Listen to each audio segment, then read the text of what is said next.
Salut la famille, mbote bandeko bolandaka Irsil Nzao officiel, mbote na bino esika nyonso oyo ezwami bino.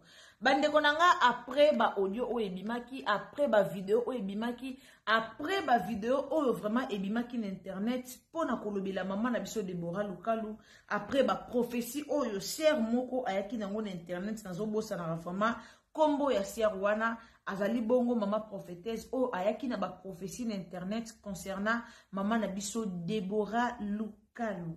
Alors bandeko nanga na minute o eza déjà ya kobeba na minute oyo eza ya koyinda. Alors na ngambu na bango pe basali pe moloko moko pona koya kolobela. Na ngambu na bango pe basiliki na ngambu na bango pe balobeli. Donc mabe esi ekoti. Na minute o Irsil Nzao officiel aye liboso na bino aye kolobela nde po mabe esi ekoti. Mabe vraiment ekoti yango bomoni bapandisango comme toza bapandisango o to mesana koyaka liboso na bino nde bomoni Irsil Nzao officiel aye vraiment liboso na bino po aya kolobela yango. Alors mbote na bino nyonso esika banso o bozwami bandeko nanga botielanga ba abonnement kuna bo s'abonner o sa malamu mingi dodaka place bakomi abonner ou s'abonner oke ko dodaka na wangonga moko eza wana donc o activer cloche ya notification pour que prochainement tant to kotsa ba émission na biso ekomela yo esika nyonso okozala ndeko nanga partager. Partagez message oyo nazana message o nazotiela bino awa ngana kozana nga mieux placé ya ko expliquer ngote ngana kozana nga mieux placé ya kuluba ngote. Alors nazotiela bino message moko o tozolanda siko awa nazotiela bino message moko o tokolanda yango na bokebi nyonso message moko o tozolanda yango kaka siko awa poto yeba. Est-ce que Maman Deborah Lukalu azongisi pe message? Est-ce que bango pe na ngambu na bango batomboki balobi to eza nini? Na minute o bolo bozo yoka bandeko nanga na minute o basongi pe batelemi na minute o batu na batu bazolo balikambo ngo na bandenge na bango. Est-ce que ya solo Maman Deborah a déraillé moi mukie? Ya solo Maman Deborah longwe na mwa ngambo ya ba chrétien bimi moi mukie? Po ba yebisi biso ke abimi moi mukie. Est-ce que tu peux confirmer ngo eza ya solo ke Maman Deborah ameki moi ko bima mukie? Eza ya solo. Dernièrement bat bautaki kolobela surtout pona elateli ya Maman Deborah Lukalu. Batu balobi ke Maman Deborah badai kolata boeta komi kolata la biso ka ba spectacle eza nini? Maman Deborah komi kolata ka boe pona nini? Okomi cellule Dion, okomi nani, okomi cellule Dion to nini? Batu bele bayaki koloba yango. Dernièrement na bilamba moko alataki ya ba jaune boue na concert moko akendaki kobeta batu balobaki siko tozoyeba te prophétesse o abimi alobi eza na batu musu balobi bayebi prophétesse oyo amesana ne kokosa jusque là ezo troubler bongo jusque là epé sa vertige. Alors bandeko nanga sans plus tarder rester toujours branché chez Irsil Nzao officiel. Alors nazotie la bino to landa yango na buke binyoso tolanda histoire après tokoyoka réponse ya maman na biso Deborah Lukalu. Alors tolanda. Shalom, shalom, shalom peuple de Dieu. Je suis la prophétesse Sophia. Je viens de la part de l'Éternel pour donner ce message à la sœur Deborah Lukalu. Les gens, vous allez dire pourquoi je ne l'ai pas cherché en privé pour lui donner ce message. Vous savez, Dieu a sa manière de pouvoir annoncer le message à qui il veut, où il veut et comment. Et s'il a décidé de le faire dans ces plateformes, qui est le réseau social, c'est pour réveiller aussi le peuple de Dieu qui sont dans l'ignorance. Sœur Deborah Lukalu, vous avez reçu la grâce de la part de l'Éternel d'être la chanteuse qui chante ou qui chantait pour la gloire de Dieu. Dieu m'envoie de vous dire, quittez le monde à laquelle vous êtes aujourd'hui. Oui, il m'envoie de vous dire, quittez le monde à laquelle vous vous êtes introduits aujourd'hui. Sœur Deborah, Dieu m'envoie de vous rappeler, retournez au début, quand il a commencé avec vous. Et revenez aujourd'hui là où vous êtes. Les mondes ténébreux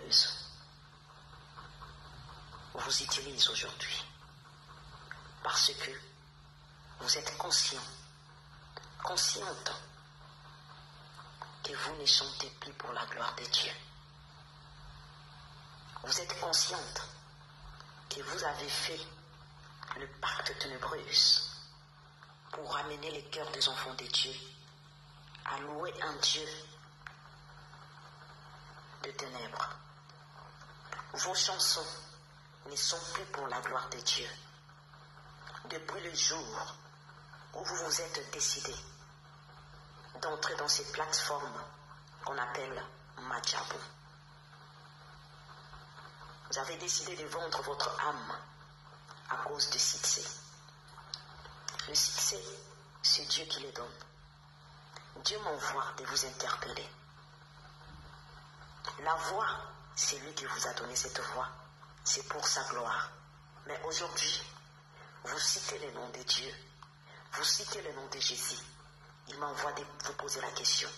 Quel Jésus que vous chantez?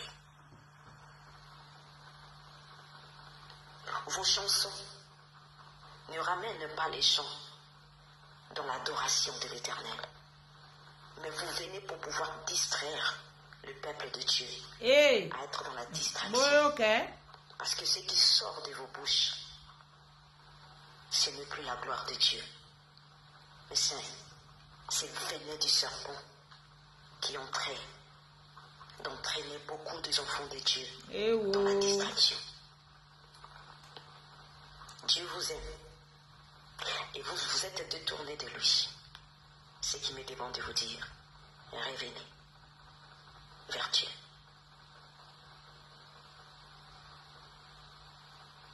Dieu vous aime. Mais ce que Dieu me demande de vous dire, revenez vers Dieu. Vous savez ce que vous avez fait, vous et votre mari. Vous savez des contrats. Vous savez des endroits où vous êtes rendus. Vous savez avec quelle personne vous avez parlé. Et quel genre d'instructions que ces gens vous ont donné. Et ils vous ont donné les conditions que si vous quittez cette alliance, il y aura des répercussions. Mais Dieu m'envoie de vous dire, il est le seul qui protège, il est le seul qui délivre. Le temps est venu de pouvoir le servir dans la Oui, aimez vidéo s'il vous plaît, aimez partager la famille. Sœur Déborah. Sœur Déborah. Revenez vers Dieu. Revenez vers l'Éternel. Quittez cette plateforme Madjabou. C'est ça que Dieu m'envoie de vous dire. Quittez cette plateforme Madjabou avant que le pur s'annonce. Sœur Déborah, quittez cette plateforme de Madjabou avant que le pur s'annonce. Revenez vers Dieu et répondez-vous. Revenez vers Dieu et répondez-vous. Vos chansons, ce n'est pas pour la gloire de Dieu. Ce n'est pas pour la gloire de Dieu. Vous savez pour qui vous chantez. Vous savez qui est votre maître aujourd'hui. Mais ce n'est plus Jésus-Christ qui vous conduit ni qui vous dirige. Vous êtes dirigé par d'autres dieux qui n'est pas les créateurs. Répondez-vous. Revenez vers Dieu. Peuple de Dieu. Dieu m'envoie de vous interpeller. Il a mis en nous l'esprit de discernement pour pouvoir discerner ce qui vient de lui et ce qui ne vient pas de lui. Malheureusement, beaucoup des enfants de Dieu se sont laissés aller. Ce n'est pas pour la gloire de Dieu. Vous savez pour qui vous chantez. Vous savez qui est votre maître aujourd'hui. Mais ce n'est plus Jésus-Christ qui vous conduit ni qui vous dirige. vous êtes dirigés par d'autres dieux qui n'est pas les créateurs. Répondez-vous. Revenez vers Dieu. Peuple de Dieu, Dieu m'envoie de vous interpeller. Il a mis en nous l'esprit de discernement pour pouvoir discerner ce qui vient de lui et ce qui ne vient pas de lui. Malheureusement, beaucoup des enfants de Dieu se sont laissés aller par des sentiments, laissés aller par des distractions. Quand vos chansons, ces chansons sont en train de chanter dans vos maisons, ce n'est pas pour la gloire de Dieu. Ils savent quel Dieu qu'ils sont en train de chanter. Il y a beaucoup de Jésus dans la Bible.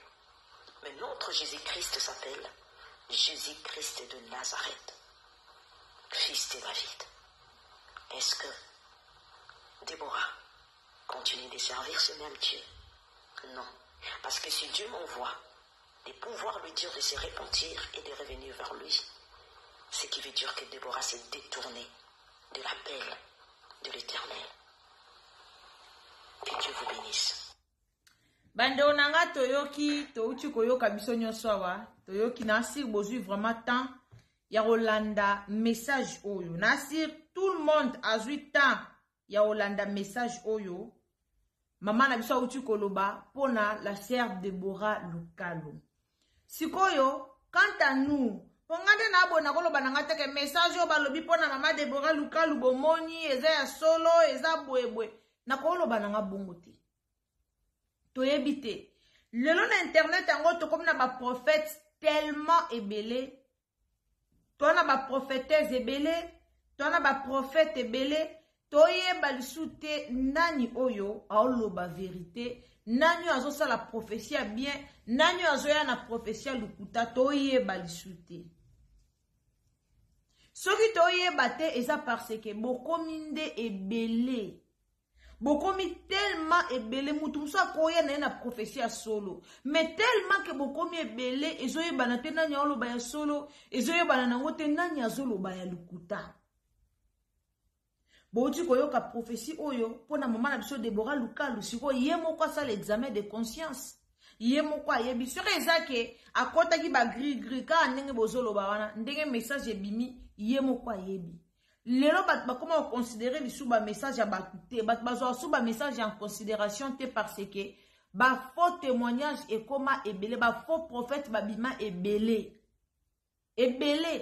bino mo bomo na makambo euto leka na église ya pasteur Walesa azaki benda bika koto Maria lobi koto papa nganga soda alobi koto muto ya lobi bino moko bouti komona makambo zaki penza terrible oto ebite to soto ko expliquer ndeni mais mutu nyoso azara na internet awa mutu nyoso asela ka réseaux sociaux ayebi makambo nini oyo uta ko leka pona mama na biso pona papa na biso Walesa koto zwaki denilesi bino moko boyebi denilesi tolobaka ya lobaka toujours vérité ezwaki yepe koto makambo zaka benda biko pesi o aboyo lobina o ayokite ozongisi koto o ayokite tokondima ngo ndenge nini est-ce que mama prophétesse oyo azalaki obligé ya koya kopesa Déborah Lukalo prophétie na internet nga nazoyeba nanga te nazoyeba comportement o nazokoka ko comprendre comportement o te le monde entier comme na lobaka lokwa biso ba congolais to komi nango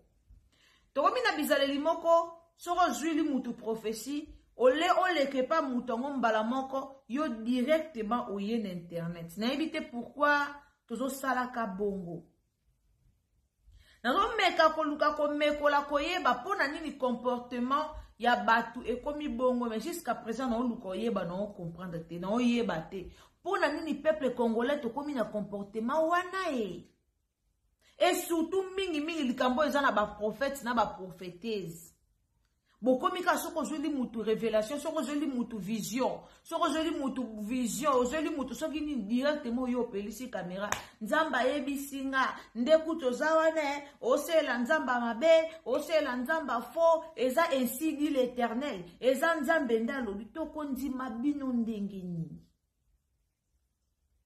toyebi ke boza wana ya bien bazali ya mabe pe bozali me tokondima ndenge nini ya mabe botondi na internet ya bien bazali me ya mabe boze ebele toyeba te tondima nani tondima tondima na biso te toyeba te botia biso na équation botia biso na bulu yeke lelo bolobi po na mama Deborah batu bakomo loba oh fweza kaka Moïse Mbiye fweza kaka pasteur Moïse Mbiye nda tindi mwana mwasi oyo pasteur Moïse Mbiye kwa mayoka na katena bata majabu boye batu na batu bayebi pourquoi ba prophétie ezobima soki eza ya solo mama Deborah Lukalu ye moko esika zali conscience na ye ekolobela ye aruluka azonga na makula nzambe ndenge makomba maloba bimi ndenge nzamba lobeli soki eza ya solo mais soki eza ya lukuta bato boya ko pesaka ba témoignage pona ko bebisa ba réputation ya bato pona ko bebisa ba image ya ba serviteur to pe ba servante de Dieu nzamba ofrape bino. Moi, je pense que ceux qui est dans prophétie à solo, to kumisi nzambe, mais ceux qui est dans prophétie à solo te, bande konanga, nzamba ko frapper bino. Bato bo bima na internet mingi. Po boyo pesera ba prophétie à lukuta. So reze ya lukuta, boye ba ke lobby, bato bo pesera ba prophétie na bino siko ya solo. Bato ba yaka lo banzamba la kisinga mutu bwe et puis salemi. Likamba mama Deborah Lukalu, eza likambo yo, tokolo bateke, c'est la première fois. Tokolo ba bongo teke, c'est la première fois, bon monye, tokolo ba bongo te. Pourquoi? Parce que, ebima nango déjà ebele na internet awa. Peut-être yo nanga to mona te, mais ebima ebele. Ezaki pasteur Mike, ayako simba kisi, pona majabu, pona boyebo, elongwe commissaire Deborah, azongisa kiboye, ayaki boye, amema ki boye, bandeko. Fin nango ezani. To ebite, switch nango ezani. To ebite, to tala kaka, na musika, logola ndako ezika. Mais soke zake mama Deborah Lukalu makambalobe ze ya solo, zonga na makulu nzambe. Nzambe da benga kiyo. Soki eze ya solo o ba pesi profession ba lobi, so eze ya solo mama, zonga na makula nzambe. Mettre temps pe ya circonstance eza ye moko, zonga na makolo na ye. Mais soki peze ya lukuta, mama, tia mabolongono na se, moi so ye ko sali réputation na o, kotele ba jeune prière. Nzamba ko frapper. Merci bande konyoso bolandara Irsil Nzao officiel en tout cas quand na loba na bino to yaki poto pesa message oyo yango to pesi bino bande ko bokoti na chaîne na biso so ezamba la liboso abonnez-vous commentez likez partagez biso partout quand ndebo message na bino mo boyebi partagez biso na Facebook na WhatsApp na Messenger et aux malamu mingi. J'espère que ngana bino tukutani à la prochaine. J'espère que vous l'avez dit, vous lingara Irsil Nzao officiel, yé pas lingara bino car ndenge bolinga kae. Sunga chaîne na biso ke de liboso partagez partout. Nzaba opambola otokutani à la prochaine occasion et aux ala malamu mingi. Bisous bye.